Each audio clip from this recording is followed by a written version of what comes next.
राधे श्याम दिल्ली की कॉलोनी में पूजा पाठ करवाने जाया करते थे। एक दिन जब मेरी मुन्नी बड़ी हो जाएगी तो किसी अच्छे स्कूल में पढ़ाऊंगा, वो भी गिट-पिट अंग्रेजी में बात करेगी।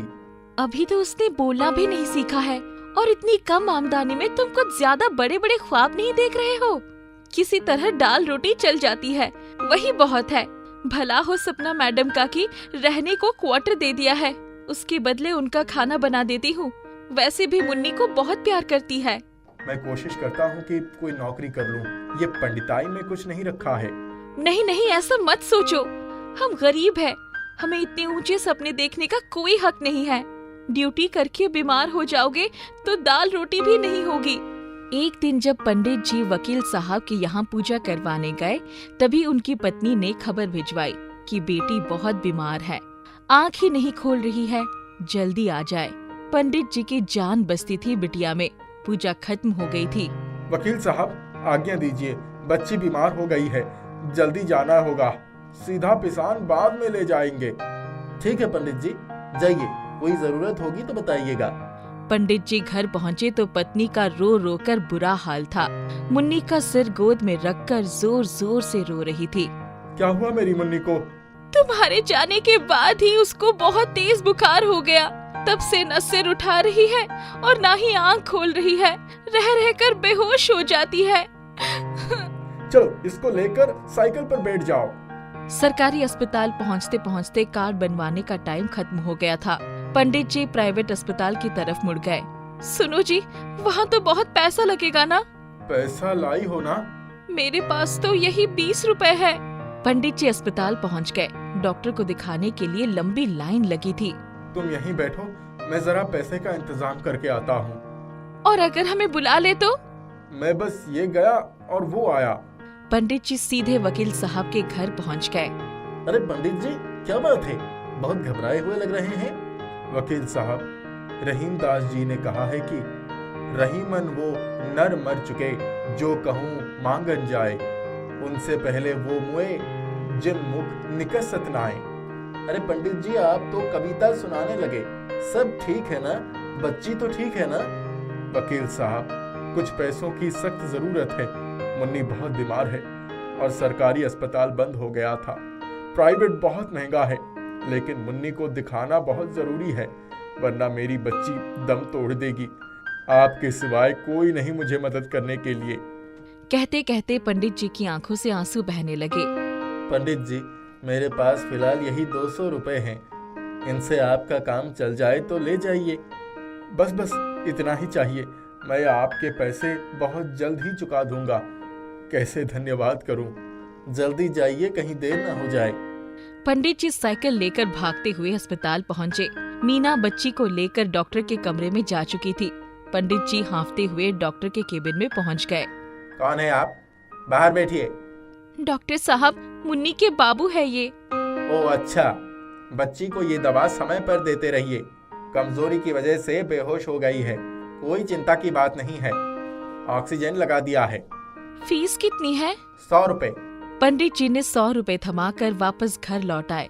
मुन्नी का बुखार 3 दिन में ठीक हो गया। वो उठकर खेलने लगी। पंडित जी ने काम पर जाना शुरू कर दिया। एक दिन वकील साहब के घर के पास ही पूजा में जाना था। अगर वकील साहब पैसों का तगादा कर देंगे तो बड़ी बेइज्जती हो जाएगी, पर जाना तो पड़ेगा ही। पंडित जी को जिस बात का डर था वही हुआ। वकील साहब मिल ही गए। अरे पंडित जी, कैसी तबीयत है बच्ची की? बस आपकी कृपा से बच गई है, कमजोरी हो गई है, मैं आपके पैसे लौटा दूंगा, आप मुझे थोड़ा समय दीजिए। क्यों शर्मिंदा कर रहे हैं महाराज, मैंने आपसे पैसे का नाम भी नहीं लिया, पर मुझे तो याद है ना। पंडित जी आगे बढ़ गए। पूजा पाठ करके वापस आए तो राम जाने वकील साहब का कर्ज कब तक चुका पाऊंगा, बहुत बड़ा बोझ हो गया है सिर पर। हो जाएगा, चिंता मत करो। धीरे धीरे 1 साल बीत गया। वकील साहब से कितनी बार मुलाकात हुई, उनके घर पूजा करने भी गए, पर वकील साहब ने कभी पैसों का जिक्र तक नहीं किया। यही बात पंडित जी को और खाई जाती थी। एक बार पंडित जी बीमार पड़ गए। वकील साहब को खबर लगी तो देखने आ पहुँचे। घर में चारों तरफ दरिद्रता बिखरी पड़ी थी। वकील साहब को पंडित जी से कुछ ज्यादा ही लगाव हो गया था। पंडित जी, हमें खबर तो दी होती। किसी तरह की जरूरत हो तो संकोच मत कीजिएगा। अरे नहीं, दवा ले आया हूँ, 2 दिन में ठीक हो जाएगा। वकील साहब चलने लगे तो उनकी नजर पंडित जी के घर में लगी हुई बहुत पुरानी पीतल की मूर्ति पर पड़ी। ये मूर्ति कहाँ से लाए पंडित जी?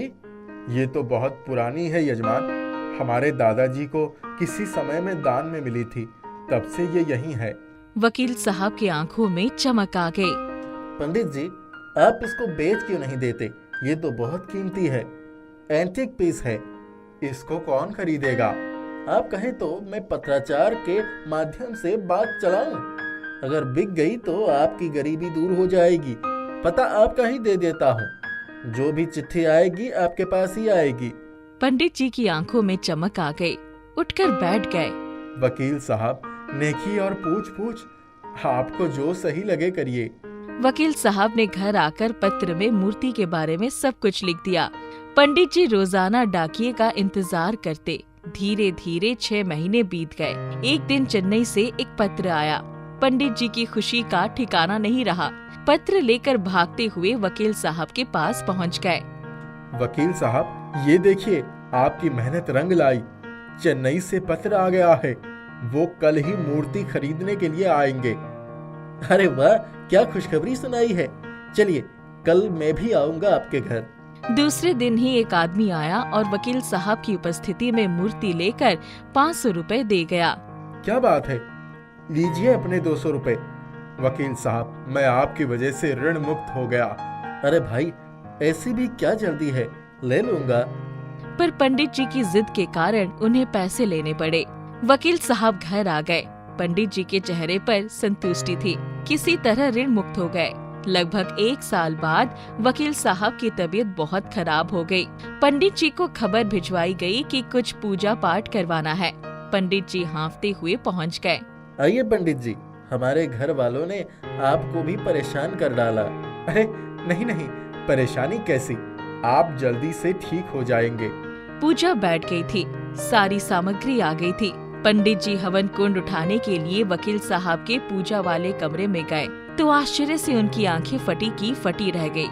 पूजा के कमरे में वही पीतल की मूर्ति रखी हुई थी। ओह, ये इंसान किस मिट्टी का बना है? मुझे ऋण मुक्त करने के लिए खुद ही मूर्ति खरीद ली। ऐसे लोगों को कुछ नहीं होना चाहिए। पंडित जी की आंखों से गंगा जमुना बह रही थी। वकील साहब ने तो उन्हें जीवन भर के लिए ऋणी बना दिया था। शिवानी घरों में जाकर काम किया करती थी। उसकी एक बेटी थी, राधिका। वह बहुत सुंदर और सुशील लड़की थी। राधिका भी शिवानी के साथ काम में हाथ बटाया करती थी। एक दिन शिवानी अनुपमा नाम की एक महिला के यहाँ काम करने गई। अनुपमा एक बहुत शक्की लड़की थी। उसकी बेटी सांवली थी। शिवानी, तुम अपनी बेटी को किस तरह से नहलाती हो? यह तो बहुत सुंदर है, मुझे भी बताओ राज क्या है? इसमें राज की क्या बात है? मेरी बेटी जन्म से ही सुंदर है। उसका सफेद रंग जैसे उसकी सुंदरता में 4 चांद लगा देता है। एक दिन अनुपमा की लड़की रीता को लड़के वाले देखने आ रहे थे। घर में जोरों की तैयारियां चल रही थी। शिवानी और राधिका सारे घर की सफाई कर रहे थे और खाना बना रहे थे। तभी दरवाजे की घंटी बजी। राधिका ने जाकर दरवाजा खोला। काजल, जो लड़के की माँ थी, राधिका को देखकर बहुत खुश हुई। आइए आइए, अंदर आइए। बेटा, घर पर कोई है? आप बैठिए, मैं बुलाकर लाती हूँ। राधिका अंदर से शिवानी और अनुपमा को लेकर आती है। अरे आप कैसे हैं आप सब? शिवानी, इनके लिए जरा ठंडा लेकर आओ। शिवानी ठंडा लेकर आती है और उनको नाश्ता देती है। मेरी बेटी बहुत सुंदर है और सगुण है, सब काम आता है उसको। आपको किसी भी काम के लिए निराश नहीं करेगी। अरे, यह सब कहने की जरूरत नहीं, हमें आपकी बेटी बहुत पसंद है। पसंद है? पर आप मेरी बेटी से कब मिले? अभी तो वह आपके सामने भी नहीं आई। अरे, अभी तो आई थी, दरवाजा तो उसी ने खोला था। बहुत ही सुंदर लड़की है, उसका रंग गोरा है। उसकी मेरे बेटे के साथ बहुत अच्छी जोड़ी जचेगी। वह मेरी बिटिया रीता नहीं, बल्कि मेरे काम वाली बाई की लड़की राधिका है, जिसने आपके लिए दरवाजा खोला था। आप उसको रीता समझ रहे हैं। ओह सॉरी, मुझे लगा वो आपकी लड़की है, इसीलिए मैंने रिश्ते के लिए हाँ कर दी। चलो आप अपनी बेटी रीता को बुलाइए, आपकी बेटी को भी देख लेते हैं। अनुपमा रीता को आवाज देती है। रीता चाय लेकर मेहमानों के आगे आती है और सबको नमस्ते करती है। अरे आपकी बेटी तो सांवली है, मुझे अपने बेटे के लिए गोरी लड़की चाहिए थी। हम आपकी लड़की से अपने बेटे का रिश्ता नहीं कर सकते, हमें माफ कीजिएगा। और काजल अपने पति और बेटे के साथ वहाँ से चल देती है। अनुपमा गुस्से में लाल पीली हो जाती है और राधिका को आवाज लगाती है। गुस्से में आकर वह गरम तेल की करछी राधिका के चेहरे पर लगा देती है। राधिका दर्द से चिल्लाने लगती है और उसकी आवाज सुनकर शिवानी वहाँ आती है। अरे मालकिन, आपने यह क्या कर दिया? मेरी बेटी का चेहरा खराब कर दिया, यह आपने सही नहीं किया। तुझे अपनी बेटी के चेहरे की पड़ी है। यहाँ मेरी बेटी का रिश्ता खराब हो गया, वह भी तेरी बेटी की सुंदरता की वजह से। अब देखती हूँ तेरी बेटी का रिश्ता कहाँ होता है। अब राधिका अपने चेहरे पर इस दाग के साथ जिएगी और हमेशा यह याद रखेगी कि इसकी सुंदरता की वजह से मेरी बेटी रीता का रिश्ता टूटा था। राधिका दर्द से कराहती हुई घर से निकल जाती है और एक जंगल में पहुँचती है। जब थक जाती है तो चंदन के पेड़ के पास बैठ जाती है। तभी वहाँ से आवाज आती है, कोई मुझे पानी पिला दीजिए, कोई मुझे पानी पिला दीजिए, उसका राम भला करेगा। राधिका चारों तरफ देखती है पर उसे कोई नजर नहीं आता। राधिका, मैं एक जादुई पेड़ हूँ, मुझे बहुत प्यास लगी है, मुझे पानी पिला दो। राधिका पास की ही नदी से पानी लाकर पेड़ की जड़ों में डालती है। तुम्हारा बहुत शुक्रिया राधिका, मैं बहुत वक्त से प्यासा था, आज तुम्हारी वजह से मेरी प्यास बुझ गई। यह तो मेरा फर्ज था। आज मैं बहुत खुश हूँ कि मेरी वजह से किसी की प्यास बुझी और मैं किसी के काम आई। पर तुम रो क्यों रही हो? इस जंगल में क्यों भटक रही हो? यहाँ तो कई जंगली जानवर रहते हैं। राधिका सारी कहानी पेड़ को कह सुनाती है और रो पड़ती है। राधिका, मैं एक चंदन का पेड़ हूँ, मेरी लकड़ियों में जादू है। तुम मेरी टहनियाँ तोड़ लो, उन चंदन की लकड़ियों को घिसकर अपने चेहरे पर लगाओगी तो जले हुए का दाग हट जाएगा और तुम्हारा चेहरा पहले की तरह सुंदर हो जाएगा। और एक बात और, मेरे लकड़ियों में सारे रोगों को ठीक करने की क्षमता है। इन्हें तुम समाज में रोगों को दूर करने के काम में ला सकती हो। क्या यह सच में ऐसा कर सकता है? आपका बहुत बहुत धन्यवाद पेड़ जी, आपने मेरी सारी समस्याओं को दूर कर दिया। अब मैं पहले जैसे सुंदर बन जाऊंगी।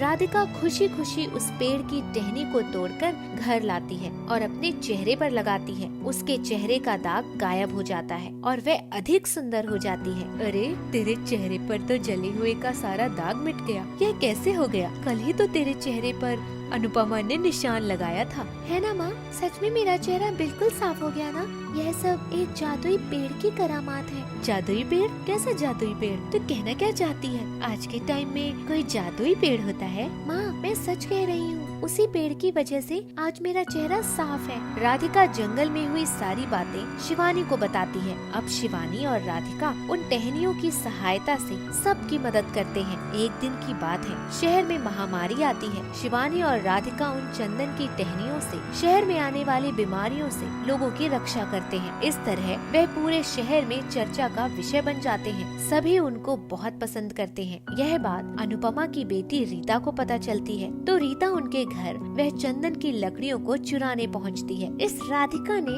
अपनी सुंदरता की वजह से मेरा रिश्ता तोड़ा था। आज मुझसे कोई रिश्ता करने के लिए तैयार नहीं है। मैं इसकी कामयाबी की सीढ़ी को ही तोड़ दूंगी। अब ना रहेगी टहनी और ना रहेगी राधिका की प्रसिद्धि। और जैसे ही रीता लकड़ियों को हाथ लगाती है, चंदन की लकड़ियाँ सांप में बदल जाती हैं और उसकी ओर आने लगती हैं। रीता डर के मारे भाग जाती है। कुछ सांप उसके गले में लिपट जाते हैं। अरे, मुझे माफ कर दो, मुझसे बहुत बड़ी गलती हो गई। मैंने तुम्हें चुराने में बहुत बड़ी गलती कर दी।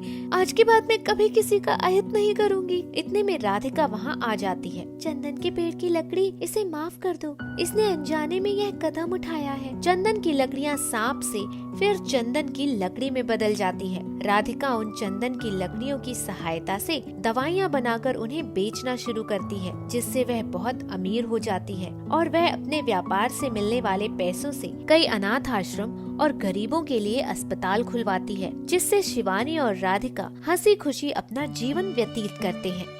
एक गांव में पवन लाल नाम का एक व्यक्ति रहता था। उसके पास एक खेत था, लेकिन वह खेत बंजर था। पवन लाल कई बार उस पर फसल लगाने की कोशिश करता, लेकिन कभी फसल नहीं होती। पवनलाल इस बात से बहुत दुखी रहता था। यही वजह थी कि वह बहुत ही गरीब व्यक्ति था। वह हर रोज भगवान से यही कहकर सोता कि भगवान, अगली सुबह जब मैं उठूं तो मेरी खेत अच्छी हो जाए, मैं उस पर खेती कर पाऊं। वह दिल का बहुत ही साफ व्यक्ति था। खुद की खेत बंजर थी, इसीलिए दूसरे की खेत पर मदद करके खुश रहता था। पवनलाल बहुत उदास रहता और हर वक्त सोचते रहता कि कैसे खेत को बंजर से हरा भरा बनाया जाए। एक दिन गांव में एक सिद्ध बाबा आते हैं। सभी का मानना था कि बाबा के पास सभी समस्याओं का समाधान है। सभी बाबा के पास मदद मांगने के लिए गए। पवनलाल भी बाबा के पास गया। बाबा, मेरी खेत बंजारा हो चुकी है। बरसात के समय में भी वो बंजार ही रहती है। कितना भी पानी डालूं कोई फर्क नहीं पड़ता। मैं उस पर फसलें नहीं उगा पाता हूँ। बहुत समस्या है, पैसों की क्या करूँ? बेटा, मैं तुम्हारी मदद जरूर करूंगा। तुम एक काम करो, ये मिट्टी लो। यह मिट्टी जादुई मिट्टी है। जब तुम इस मिट्टी को अपने खेत पर जाकर डालोगे, उसके ठीक बाद से तुम्हारी खेत अच्छी हो जाएगी और उस पर बहुत अच्छी फसल उगेंगे। इतने उगेंगे जिन्हें तुम संभाल भी नहीं पाओगे। बाबा, बहुत बहुत धन्यवाद। ये बताइए, मैं आपके लिए क्या कर सकता हूँ? अभी मुझे कुछ नहीं चाहिए। जब समय आएगा तब मैं तुमसे कुछ मांग लूंगा। अभी मुझे किसी चीज की कोई कमी नहीं है।